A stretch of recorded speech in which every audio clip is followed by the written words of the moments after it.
नमस्कार, स्वागत है आप सभी का मार्केट महारथी सेगमेंट में। ग्लोबल टेंशन और बाजार की लगातार गिरावट के बीच निवेशक क्या करे, किन सेक्टर में मौके बन रहे हैं और कहां से अभी दूरी बनाने की जरूरत है, इन तमाम बातों पर ईटी नाउ स्वदेश के सीनियर एग्जीक्यूटिव एडिटर सजीत मंगात ने मोतीलाल ओसवाल फाइनेंशियल सर्विसेज के चेयरमैन एंड को फाउंडर रामदेव अग्रवाल से खास बातचीत की।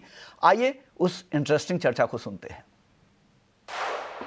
नमस्कार, आप देख रहे हैं मार्केट के महारथी और मेरे साथ आज जो जुड़े हैं वो Ramdev Agrawal, chairman and co-founder Motilal Oswal financial services. Ramdev ji, धन्यवाद ईटी नाउ स्वदेश से बात करने के लिए। पहला सवाल आपसे ये है कि हमने देखा कि 2025 में मार्केट की जो रिटर्न थे 10 से 11% थे। रिटर्न देखने से अच्छा लगता है, पर अगर हम उसको कंपेयर करें ग्लोबल और इमर्जिंग मार्केट से तो काफ़ी कम रहा वो रिटर्न। 26 कैसे दिख रहा है आपको 2026? देखिए, बाजार में आते हैं तो सबसे पहले तो आपको ऑप्टिमिस्टिक ही रहना पड़ेगा, तो हालांकि माहौल भी बहुत अच्छा है। मेरे लगता है कॉर्पोरेट अर्निंग्स ग्रोथ पिकअप होगा और क्रेडिट फ्लो अच्छा है। Cost of credit is going around, GST कम कर दिए हैं उन्होंने, क्रेडिट आपको कॉर्पोरेट टैक्स कम हो, तो सब चीज़ का इफेक्ट जो है ना धीरे धीरे आएगा। सो मुझे लगता है Q3 शुड ऑल्सो, Q3 भी मेरे ख्याल से आप जो एनालिस्ट का एक्सपेक्टेशन है उससे ऊपर आएगा, 1-2% ऊपर आएगा। मानो उनका 8% का एक्सपेक्टेशन है, मुझे लगता है 9, 9.5, 10 आएगा और Q4 में यही 10 बढ़ के 12-15 हो जाएगा। तो जैसे जैसे अर्निंग साइकिल इम्प्रूव होगा ऐसे ऐसे बाजार में स्ट्रेंथ आएगा। सर, एक जो चीज़ हम मार्केट वेरी क्लियरली देखती है वो क्रेडिट ग्रोथ भी है, क्योंकि वो परचेसिंग पावर मार्केट सिर्फ देखती है अर्निंग्स ग्रोथ और क्रेडिट ग्रोथ। हाँ, कहीं से चोरी करके भी लाओ तो भी अर्निंग्स ग्रोथ इज गुड। तो क्या है, this is one of the enabler of purchasing power.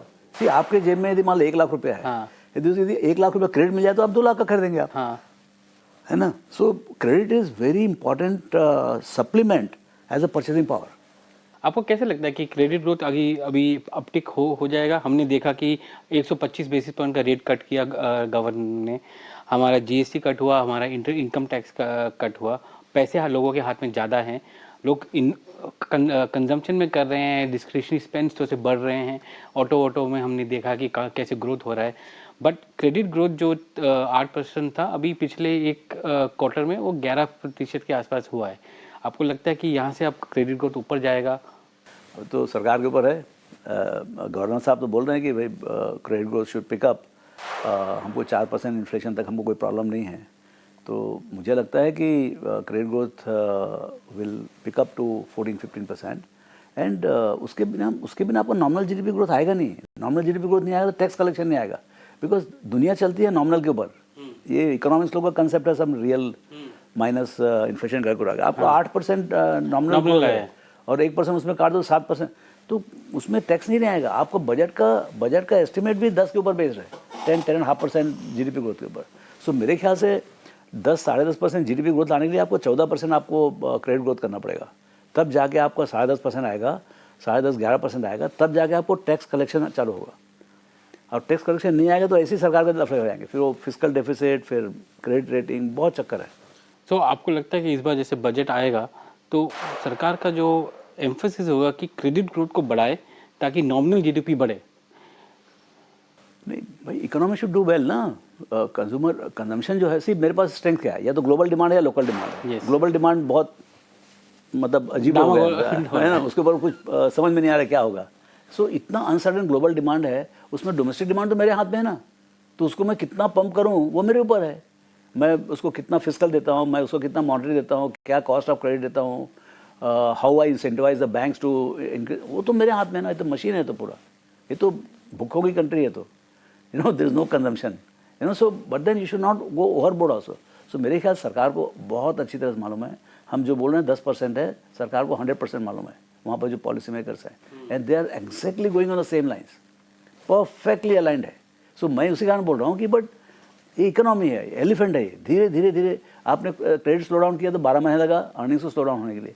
अभी आप पानी छोड़े हो तो पानी कंज्यूमर तक पहुँचने तक भी 6-8 महीना लगेगा।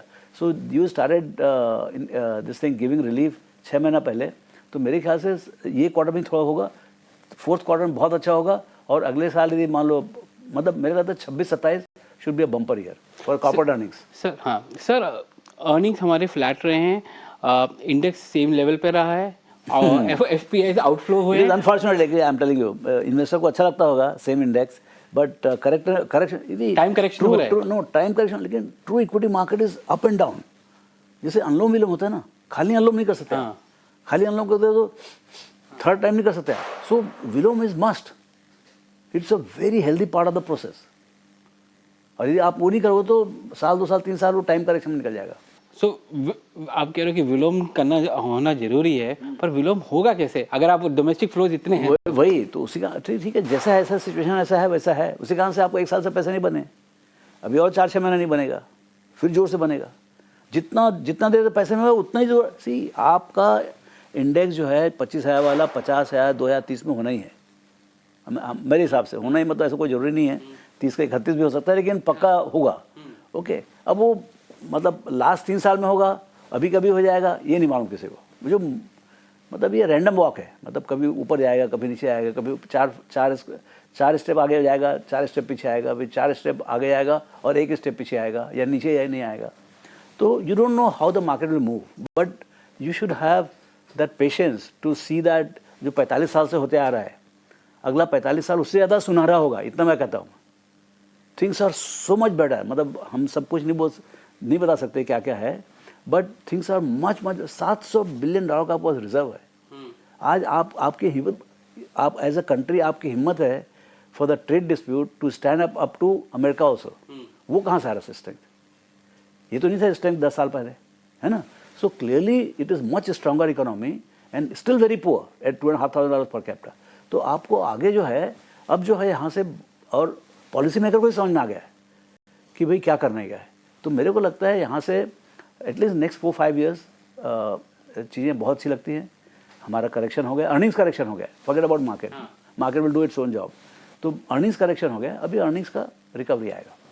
और रिकवरी जो है कंज्यूमर सेक्टर से शुरू होगा और बाकियों में जाएगा। वही इंटरेस्ट सेंसिटिव जितने भी इंटरेस्ट सेंसिटिव हैं, जैसे ऑटो है भाई, रोटी कपड़ा मकान गड्डी, तो अभी गड्डी चाहिए अभी सबको, है ना? जिसके पास जिसकी शक्ति, जिसको मेरे को लगता है 2 व्हीलर का टिपिंग पॉइंट आ गया है। This is the best golden period for 2 wheeler, and then somewhere even the entry level cars will also explode. जो वापस आएंगी उसमें डिमांड बहुत जोर से, क्योंकि बिकॉज सी अल्टीमेटली सबको कार चलानी है, लेकिन यू कैन नॉट अफोर्ड ना भाई। यदि मेरा इनकम ही 50,000 रुपये महीने का है, तो मैं कैसे कार खरीदूंगा? लाख 1.5 लाख रुपये तो चाहिए ना कम से कम। सो जो 50,000 वाले जो हैं, वो सब के सब मोटरसाइकिल खरीदेंगे, प्रीमियम मोटरसाइकिल खरीदेंगे, and then when I can afford I will buy second hand entry level car, and then proper 800,000 और व्हाटएवर। सर, एक चीज़ जो आई हमारे बाज़ार में, वो है पी करेक्शन फॉर कंपनीज, जहाँ पर अर्निंग्स ग्रोथ एकदम गिर गई। एक एग्जांपल लेते हैं ट्रेंड का, 40-45%। अरे वो ट्रेंड के पीछे क्यों पड़े? बेचारा कंपनी इतना बढ़िया कर रहा है। नहीं, मैं ये कह रहा हूँ कि एक ज़माने में 40-50% का ग्रोथ होता था, अभी 25% का ग्रोथ है, जो कि अच्छा ग्रोथ है, बहुत अच्छा ग्रोथ है। But P multiple. लेकिन आपका जो बायर था उसने एक्सपेक्टेशन बिल्ड करी था मान लो 40 का, बिकॉज 2-4 साल तक 40-50% आया, तो लोगों ने बोला अगला 10 साल तक भी 40% आएगा, तो उसके कारण से। लेकिन अब थोड़ा नीचे आएगा, थोड़ा डिसअपॉइंटमेंट होता है। सो स्टॉक का जो भाव जो है वो तो रीसेट करेगा ना, 40 के बदले 25 करेगा ना। मान लो 25 बोल के मान लो 10 आता है, फिर मार पड़ेगा, लेकिन 25 बोल के 40 आ गया तो वापस चलेगा। आपको लगता है कि ऐसे कई महारथी स्टॉक्स हैं जहां पर ऐसे अर्निंग्स करेक्शन हुए, करेक्शन नहीं कहूँगा, करेक्शन गलत वर्ड होगा, अर्निंग्स स्लो डाउन हुआ है, और उसके वजह से पी करेक्शन बहुत शार्प हुआ है, और वो करेक्शन तब तक रहेगा जब तक ये यहाँ पर अर्निंग्स रिवाइवल फिर से नहीं होगा। आपका अर्निंग्स मान लो 25% से बढ़ रहा है और स्टॉक प्राइस आधा हो गया है, मतलब क्या हुआ आपका एक्चुअल में ईपीएस तो मान लो 10 का 12 हो गया, लेकिन आपका पी मल्टीपल 100 से 50 हो गया। So correction is more than the P correction, you know, because earnings बढ़ गया तो मेरा P multiple drop will be far higher. तो ऐसे चलता है बाजार काम यही है, zigzag around the value line. आपका ये वैल्यू लाइन होता है, value and price. So value is what the company is doing, price is what the market is doing. So जब, लेकिन दोनों अलग जगह है, मतलब जैसे कंपनी जो है बेंगलोर में है, दिल्ली में, कहीं भी है, लेकिन स्टॉक मार्केट किधर है? मुंबई में। सो मुंबई वाले सब अपना कार्यक्रम कर रहे हैं around a value line, and price is just fluctuating, दे कोई स्पेकुलेटर आ रहा है, कोई शॉर्ट सेलर आ रहा है, कोई प्रमोटर बेच रहा है, कोई कुछ कर रहा है, एंड बायर आ रहा है रिटेल के, म्यूचुअल फंड वाले खरीद रहे हैं, कोई एनालिस्ट ने बोल दिया तो गर्म हो गए सबके सब. So you know the value is understood by long term investors, price is understood by long term as well as short term investors. So there are lot many players on the price side and it is very irrational. Short, जितना ज़्यादा short term देखेंगे उतना ज़्यादा irrationally मिलेगा आपको price में. Value will always be constant. यदि मेरा price to book, यदि कोई बैंक है, मान लो 1 लाख करोड़ का उसका नेटवर्थ है, उसका price to book मान लो 2 होना चाहिए, तो 2 लाख उसका वैल्यू है. अब वो 2 लाख में जो है प्राइस जो है ना 1.5 लाख भी हो सकता है और 2.5 लाख भी हो सकता है और 4 लाख भी हो सकता है. जितना ज़्यादा आप वैल्यू से दूर जाओगे उतना ज़्यादा आपको पनिशमेंट मिलेगा कभी न कभी, और वो कभी मिलेगा नहीं मिलेगा किसी को नहीं मालूम. और वो मार्केट डिपेंड करता है. वो तो मार्केट रैंडम वॉक ना, दारू पे घूम रहे हो. ये बताइए कि वेल्थ क्रिएटर्स में हमने देखा कि कुछ कुछ वेल्थ क्रिएटर्स हैं, जैसे आपकी एक रिपोर्ट भी आई थी जिसमें बीएससी सबसे फास्टेस्ट वेल्थ क्रिएटर. कौन सा? BSc, Bombay stock exchange, fastest wealth creator रहा. बैंक्स में हमने देखा कि आईसीआईसीआई बैंक है, एसबीआई है जो वेल्थ क्रिएटर है. इम्पॉर्टेंट ये है कि एसबीआई वेल्थ क्रिएटर लिस्ट में आया, वो एक बात है, क्योंकि पीएसयू बैंक्स का रिवाइवल जो हुआ है पिछले 5 साल में, काफ़ी पीएसयू आए हैं, मतलब not only SBI but all the defence companies, HAL है, बीएल, एनटीपीसी है, बहुत सारे हैं. हाँ. तो ये जो रिवाइवल है पीएसयू बास्केट का, और क्या आपको लगता है कि इस बार ये जो रिवाइवल है ये वैल्यूएशन गैप प्राइवेट सेक्टर के साथ जो है वो कम कर देगा? पक्का वो कम हुआ ही है. पहले जो मतलब मान लो प्राइवेट सेक्टर में 20 का पी था, यहाँ 5 का पी था, अभी 10 का हो गया, बट अभी भी गैप है. तो जितना अच्छा गवर्नमेंट चलाएगी सब कंपनीज को, जितना मतलब इनको डाइल्यूट करते जाएगी और जितना ऑटोनॉमी देते जाएंगे, less and less interference, best and best management, I think they should do better than private sector in India. और फाइनेंशियल्स में आप देखें तो प्राइवेट सेक्टर इस 25 में अंडर परफॉर्म किया है पीएसयू से. आपको लगता है कि 26 में पीएसयू की जो रन है वो रहेगी? जिसके पास अर्निंग्स ग्रोथ आएगा, यदि मान लो पीएसयू में अर्निंग्स ग्रोथ है, मान लो एसबीआई में अर्निंग्स ग्रोथ ज़्यादा है आईसीआईसीआई से, एचडीएफसी से, एसबीआई विल डू बेटर. भाई मैं तो मल्टीपल की बात ही नहीं कर रहा हूँ, चलो ठीक है ना, आपने एक को 20 का पी दिया, एक को 10 का पी दे दिया, जो भी रीजन है आपका, बिल्कुल. लेकिन मेरा अर्निंग्स ग्रोथ यहाँ से, चलो नया गिल्ली नया दाऊँ, यहाँ से मान लो एचडीएफसी बैंक 20% अर्निंग्स ग्रोथ करता है और एसबीआई 25% करता है, तो एसबीआई विल डू बेटर. और वो मार्केट रिकॉग्नाइज करने के लिए तैयार है कि क्योंकि वो जो डिस्काउंट मिलता था पीएसयू को, तो डिस्काउंट तो है ना अभी भी एचडीएफसी बैंक 20 का पी है और एसबीआई 10 का पी है, तो वो डिस्काउंट तो मैं उसके बारे में बात ही नहीं कर रहा हूँ मैं, वो तो एक अलग जगह है, वो तो लॉटरी बाकी है आपको. तो यदि मान लो दोनों मान लो 20% ग्रोथ करते हैं, तो हो सकता है यदि मान लो रीरेट हो जाए 20% से, कौन सा? एसबीआई, तो आपको 40% रिटर्न मिल सकता है. लेकिन मैं तो बोलता हूँ मान लो वो 20 का पी रहा है एचडीएफसी और ये 10 का है, तो भी आपको जो अर्निंग्स ग्रोथ डिफरेंशियल है वो तो पेमेंट करेगा ना बाजार. सर एक आप हमेशा कंपाउंडिंग के बारे में बात करते हैं, तो कंपाउंडिंग के जो रूल्स हैं क्या वो चेंज हो गए हैं क्योंकि मार्केट डायनेमिक्स चेंज हो गई है? नहीं, कुछ नहीं बदला है. ये तो कोई ऐसा कोई लिखा हुआ कोई महाभारत थोड़ी ना है, कोई it's a compounding means study you keep making 18-20% for many years to come, like 30, 40, 50 year, उसमें बहुत पैसे बनते हैं. बिकॉज क्या होता है कि मान लो 25% से बन रहा है, तो 25% से क्या होता है कि 10 साल में 10 गुना आता है, बट 10 साल में 10 गुना इज नॉट इम्पॉर्टेंट, 20 साल में 100 गुना होता है, उधर मजा है. क्योंकि आपने 100 में खरीदा वो 1000 हो गया, ठीक है, 10 साल लगा, मतलब you made good money, but that is not compounding. The real compounding is when that 1000 becomes 10,000, आपका परचेस प्राइस स्टिल रिमेन्स 100. क्योंकि देखिए परचेस प्राइस नहीं बदलता है. अच्छा, उसके बाद 30वां साल चल जाए तो वो 10,000 जो होता है 1 लाख हो जाता है. सॉरी 10 गुना, 100 गुना, 1000 गुना, तो आपका जो 100 रुपये का चीज़ जो है वो 1 लाख का हो जाएगा. और ये इंडिया में बहुत पॉसिबल है, because India is one of the fastest growing country in the world, the fastest growing country. तो वो इकोनॉमी में जो है ना वो पुल है टू जो बड़े बड़े वेल रन बड़ी बिग कंपनी, एसबीआई है, एसबीआई को कोई टेंशन नहीं, उसका 22, 23, 24% जो मार्केट शेयर क्रेडिट और डिपॉजिट में वो कंटिन्यू रहेगा, एंड टेक्नोलॉजी को सबका बेनिफिट आ रहा है, तो उसका जो अर्निंग्स ग्रोथ है वो तो इकोनॉमी के साथ चलेगा ना. तो ऐसे कंपाउंडर्स मिलेंगे आपको बहुत सारे, बट सिक्लिकल है क्योंकि क्रेडिट साइकिल है, कभी जाके एनपीए साइकिल खराब हो गया तो उसको भी मार पड़ती है. अब देखिए कोविड के टाइम में 150 रुपये का भाव था, वो 150 वाला हो गया 1000-1100 का भाव। तो मैं एक एग्जांपल दे रहा हूँ, I am not recommending anything, but ये हम बेसिकली कंपाउंडिंग समझिए, इंडिया कंपाउंडेड है, इसमें स्टॉक्स भी कंपाउंडेड होंगे। अब वो अपनी समझ से करिए कि अगले 20 साल में कौन सी कंपनी यहाँ से और अच्छी बनेगी। आज यदि मान लो उनका मार्केट शेयर अर्निंग्स में मान लो 1% है, कि 25 साल में 2% हो जाएगा, because earnings itself is growing. आप समझ रहे हैं? सो उस टाइप के तो वो बिजनेस अच्छा होना चाहिए। उसी कारण कंज्यूमर बिजनेस जो है ना वो नहीं बदलता है। आपका ये फ़ोन बदल जाएगा, टेक्नोलॉजी बदल जाएगा, कंप्यूटर बदल जाएगा, लेकिन जो आप रोज़मर्रा की चीज़ें जो है वो का वही है। वही टूथपेस्ट यूज़ कर रहे हैं आप, वही सोप्स यूज़ कर रहे हैं, वही कपड़े यूज़ कर रहे हैं आप, वही कार यूज़ कर रहे हैं, मोटरसाइकिल। तो क्या ह्यूमन बीइंग इज सेम, और उसी कारण से all the businesses well run around human being they are very expensive, because उनका लॉन्जिविटी बहुत ज़्यादा है। सर हमने अपने कंज्यूमर बिजनेस के बारे में बात की, कंज्यूमर प्रेफरेंसेस चेंज हो रहे हैं, कंज्यूमर प्रेफरेंसेस की वजह से बिजनेस मॉडल चेंज हो रहे हैं। सब बदलेगा। जैसे आप $2500 पर कैपिटा है, वो 4-5 करोड़ तो अलग चीज़ बिकेगी, कार बिकेगा, मोटरसाइकिल नहीं बिकेगा। 5,000 के बाद मोटरसाइकिल नहीं बिकने वाला। तो दिस इज गोल्डन पीरियड। 2,500 से 5,000 का जो पीरियड है 7-8 साल, this is the best time for 2 wheeler. जो होने का हो जाएगा, उसके आगे फिर फ्लैट हो जाएगा।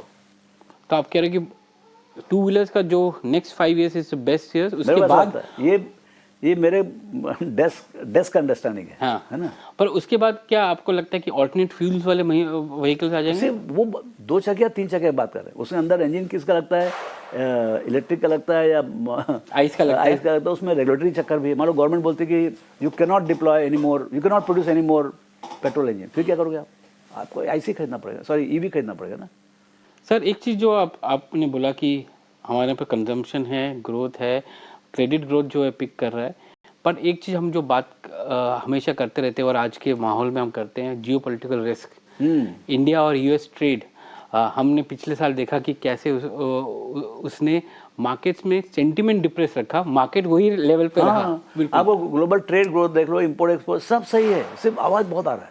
तो अल्टीमेट तो डेटा है ना भाई। यदि आपका export import is not impacted despite so much of headlines about the geopolitics, तो क्या मतलब है? We have to worry about the earnings, मतलब real business is not impacted as much as the noises, मेरे कहने का।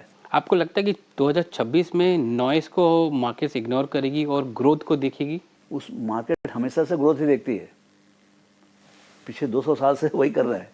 तो अगला 200 साल भी या अगला 10 साल भी कोई फर्क नहीं आने वाला है। मैं वैसे बताया ना, वैल्यू लाइन है, समझे ना। Value is determined by the ROE and growth, है ना। सो आपको value line is like this, but price keeps depending on the headlines और आप लोग क्या बोलते हैं उसके ऊपर। एक चीज़ जो हमने जो देखा कंपाउंडर्स में भी, वो है कि आपका जो पी है कहीं कहीं पर कंपाउंडर्स का भी पी नीचे आ जाता है, नीचे आता है, वो भी आता है, और पी सेम नहीं रहता है, पर कंपाउंडिंग चल रिटर्न दे रहा है, पर पी नीचे आता है। एक निवेशक उसको कैसे देखे, क्योंकि ये है कि अच्छा ग्रोथ दे रहा है तो पी भी कांस्टेंट रहेगा। हर सिचुएशन अलग होता है। प्राइस मतलब बहुत ज़्यादा वैल्यू से दूर हो गया है, obviously it will correct, but so long as the valuation is reasonable, then you should not be worried about कि अरे यार मेरे 3 गुना बन गए। Don't worry about it. मतलब यदि 5 साल में मान लो 3-4 गुना पैसा आपका हो गया या 10 गुना हो गया, don't worry if the price is still reasonable to the value. आपने मान लो 0.2 बुक में खरीद लिया कोई PSU बैंक, और वो 0.8 बुक हो गया, तो 4 गुना तो उसका ही हो गया, और अर्निंग्स डबल हो गया तो 8 गुना हो गया, तो आपके पैसे तो 8 गुना हो गए, but still it is not expensive. So you have to have that understanding कि मेरा वैल्यू। सो सिखाने क्या होता है, जैसे प्राइस बढ़ता है लोग बेच देते हैं, but then how will you do compounding? Compounding is in decades, not in years. एक ख्याल रखिए आप। फाइनल सवाल सर, हम बजट सीजन में हैं और आपने भी ये कहा कि कंजम्पशन को मेंटेन करना चाहिए, क्रेडिट ग्रोथ आगे बढ़ना को बूस्ट करना चाहिए, और domestic consumption is the biggest God. Government को क्या करना चाहिए इसके लिए, क्योंकि उन्होंने बहुत कुछ किया पिछले 2025 में। Government is absolutely on the right line. मतलब उन्होंने फिस्कल कंसेशन दिया, उन्होंने मॉनेटरी कंसेशन दिया, उन्होंने क्रेडिट फ्लो दिया, कॉस्ट ऑफ क्रेडिट किया। मेरे लगता है cost of credit should be further brought down, but they are walking on the right line. I mean so मेरे को लगता है कि they know what I am just saying that what they are doing only. हाँ, ये इस पे तो काफ़ी वो चर्चा चल रही है कि कैसे हम और डोमेस्टिक कंजम्पशन और डोमेस्टिक मार्केट को पुश डोमेस्टिक करें। कंजम्पशन ही जैसे डोमेस्टिक इन्वेस्टर मार्केट को बचा के रखा है। यदि डोमेस्टिक इन्वेस्टर नहीं होता बाजार ही खत्म हो जाता। मतलब एफआई मार मार के उसका 19 बिलियन डॉलर निकल लेके चले गए और कुछ भी मार्केट को हुआ नहीं। तो वैसे डोमेस्टिक कंज्यूमर जो है ना दूसरा डीआई है for the economy, broader economy, real economy. Domestic consumers are the DII. वो और आपको लगता है कि वहाँ पर कुछ मेजर्स जरूरी हैं या वो तो और इकोनॉमिस्ट लोग को समझ है, वो तो जो रेगुलेटर्स हैं उनको समझ है कि कितना क्रेडिट। यार मेरे पास मान लो 1 लाख रुपया है, आप मेरे 1 लाख रुपया क्रेडिट दोगे 2 लाख का परचेजिंग होगा। यदि मेरे 2 लाख का क्रेडिट दोगे तो 3 लाख का परचेजिंग होगा। यदि मेरे को आप 50 लाख दो तो 1.5 लाख का ही होगा। So RBI has to decide भैया how much credit I want to give to the people. Ramjeev ji, आज हमसे बात की, बहुत धन्यवाद और इतना स्वदेश में आने के लिए। Thank you very much. Thank you.